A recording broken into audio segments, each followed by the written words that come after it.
comprendre que moi, patron de la gendarmerie dans la cuvette centrale, donc dans la région du président de la République, pendant près de 2 ans et demi.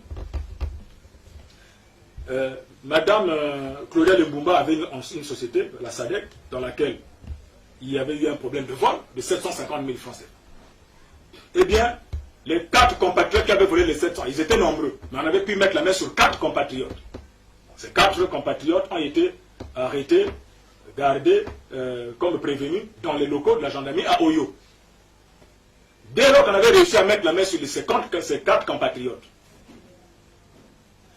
eh bien, les sages d'Oyo se sont organisés pour dire que nous, ici, on avait décidé, en commun accord avec le président de la République, que désormais, la coutume doit faire foi dans la justice. Nous, les chefs coutumiers, nous devons peser. Lorsqu'on va voler dans Oyo, il faudra tout faire pour couper les doigts, les oreilles de ces prisonniers. Maintenant, comme on a volé l'argent de Claudia, les 750 000 francs dans sa société, eh bien, ce que nous allons faire, tout de suite là, quand nous remettons ces 4 prévenus-là, nous allons leur couper les doigts, on va leur amputer les doigts, ou bien que les gendarmes le fassent. Je suis à Ouado, le commandant de brigade m'appelle. Je lui fais savoir qu'il ne faut pas, je ne vais pas écouter ces histoires de tradition, de coutume, nous on n'a rien à foutre de ça. Je ne veux pas entendre que le sang a coulé dans la brigade. J'ai pris donc la tête de cette procédure moi-même. J'ai dit, vous êtes dessaisis, faites-moi venir toute la procédure, moi je vais régler cette question-là, et puis nous allons déférer ces gens-là au parquet. J'ai saisi donc le procureur de la République, j'ai informé le procureur général, parce que c'était une question qui devenait très sensible. Surtout que c'était une affaire qui se passait dans le district du président de la République, où le chef coutumier, à la limite, se passait pour des OPJ. À cet effet, les gendarmes ont respecté les instructions. Ils ont commencé à faire le travail tout en respectant, à la limite, toutes les instructions que je leur avais transmises à travers la phonie. Les sages ayant échoué de nous convaincre de couper les doigts ou les oreilles de ces 4 prévenus, qu'est-ce qu'ils vont faire? Ils vont nous piéger, ils vont attendre l'arrivée du président de la République à Oyo. Comme par année, le président de la République arrive 4 à 3 fois à Oyo, ils ont attendu. Et malheureusement pour nous, heureusement pour eux, ça coïncidait avec l'arrivée du chef de l'État dans les jours qui venaient. Et bien le chef de l'État arrive à Oyo, et lorsqu'il arrive à Oyo, les sages vont le rencontrer, ils en discutent, ils en parlent. Que nous avons des prisonniers à la gendarmerie, le commandant de compagnie de gendarmerie, à l'époque j'étais lieutenant-plein, il ne veut pas couper les doigts, il ne veut pas couper les oreilles. Comment nous étions accordés? Pendant que les réunions là se font, je suis déjà à Oyo, parce que chaque fois que le chef de l'État arrive à Oyo, nous venons tous, le commandant de zone et consorts, nous arrivons tous là à Oyo.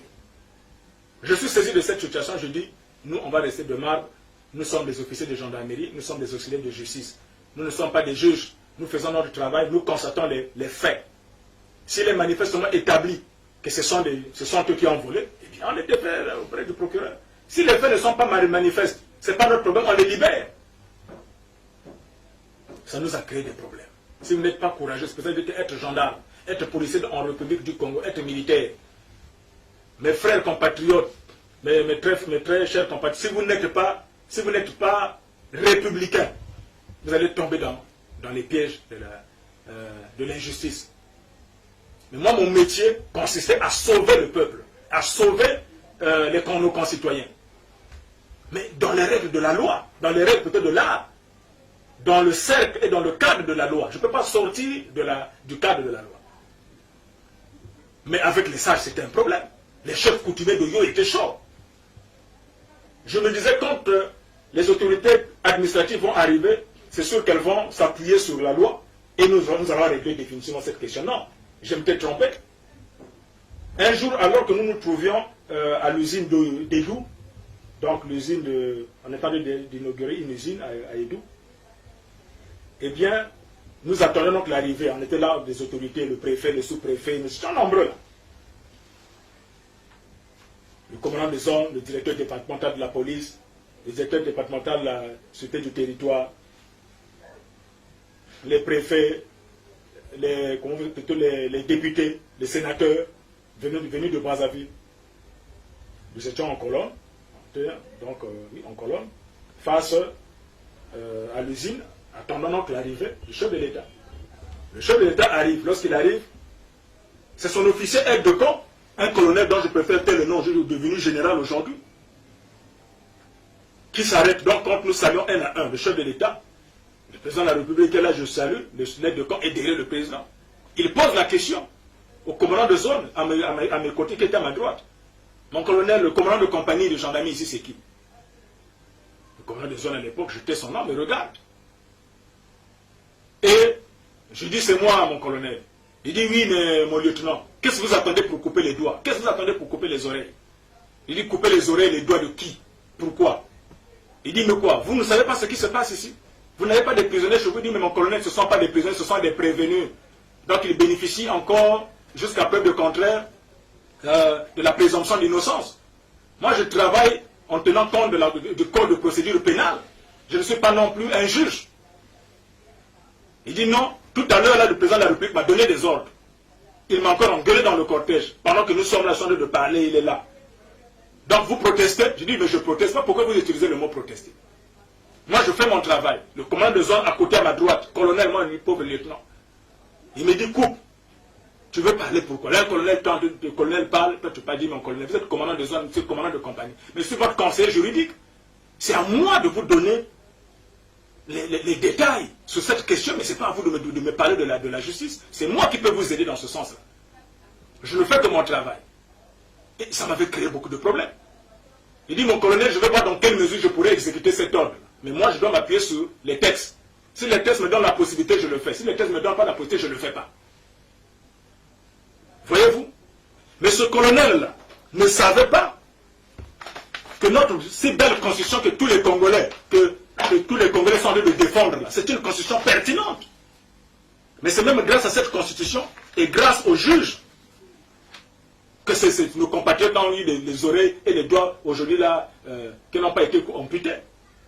Ce colonel-là ne connaissait pas l'article, je crois que c'est 49. Il y avait l'article 49, mais aussi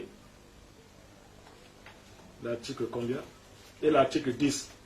Je prends d'abord l'article 10 de la Constitution. Ce colonel, aide de camp du président de la République, ne connaissait pas ça. L'article 10 de la Constitution dit ceci. Tout citoyen, tout agent de l'État est délié du devoir d'obéissance lorsque l'ordre reçu constitue une atteinte manifeste au respect des droits humains et des libertés publiques. L'ordre d'un supérieur ou d'une quelconque autorité ne saurait en aucun cas être invoqué pour justifier ces pratiques. Tout individu, tout agent de l'État, toute autorité publique qui se rendrait coupable d'actes de torture ou de traitement cruel et inhumain, soit de sa propre initiative, soit sur instruction, est puni conformément à la loi.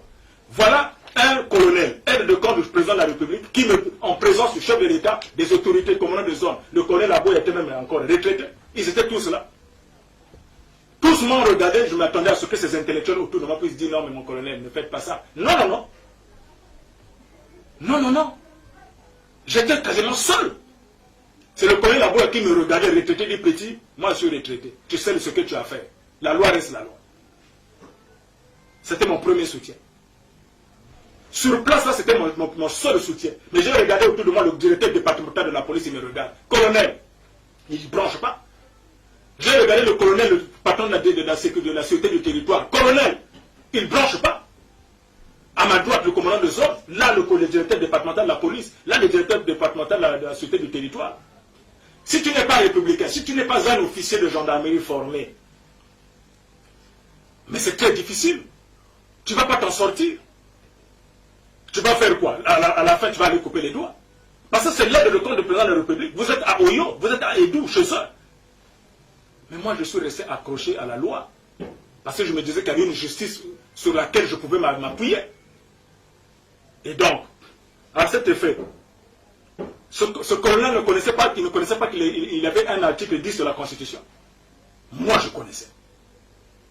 Mais à la fin, qu'est-ce que j'ai fait? Ils m'ont dit de toutes les façons, mon capitaine, comme vous êtes en train de bouder, nous allons nous arranger. Je vous envoie l'ambulance à partir de 12h30, 13h. Il y aura l'ambulance, vous coupez les doigts, le ciel ne tombera pas. Mais le colonel a bien dit, avec beaucoup d'arrogance, nous avons beaucoup tué dans ce pays-là, le ciel n'est jamais tombé. Ce n'est pas pour quelques doigts qu'on va couper que le ciel tombera. Mais il s'adressait à un officier de police judiciaire. Vous voyez l'environnement dans lequel nous travaillons? Mais ça, c'est des menaces. J'ai dit non, je vais m'attacher à cela. Mais à 12h30, 14h, 13h, l'ambulance est bien arrivée. J'ai reçu Claudel Mbumba dans mon bureau, dans le bureau de la brigade, pour dire, mon lieutenant, qu'est-ce qu'on fait? Il dit, mais le président, c'est votre père. Faites tout pour le convaincre chez vous, là-bas. Moi, c'est mon président de la République. Il est le chef suprême des armées, le patron de la magistrature. Moi, je vais dire non. J'ai commencé à écrire ma démission. Je dis, ben, Madame Claudia, ma démission est là. Je quitte la gendarmerie parce que je n'ai pas été formé pour couper les doigts. Je n'ai pas été formé pour faire du mal au peuple.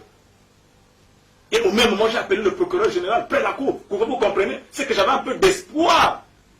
Il dit non, il y a quand même la justice. Mais j'ai appelé le procureur général près de la cour d'appel de Wano. Le procureur m'a dit, prépare ta démission. Je préfère que tu démissionnes au lieu de rentrer dans ces... Mais c'est un crime contre l'humanité. Mais c'est le procureur qui a ensuite appelé le procureur, le patron de la Cour suprême, c'est sûr. Et que le patron de la Cour suprême appelle le président, le conseil spécial du chef d'État, le président, l'amiral Jean-Dominique Okema.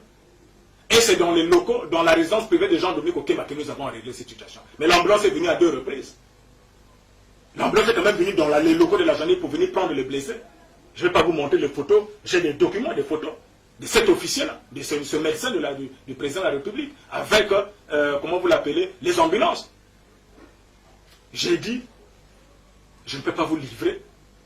C'est prévenu là, pour faire. Nous ne sommes pas des chirurgiens, nous ne sommes pas des médecins, nous ne sommes pas aussi des juges. Voilà comment ça a été réglé la suite, je ne vais pas aller dans les détails.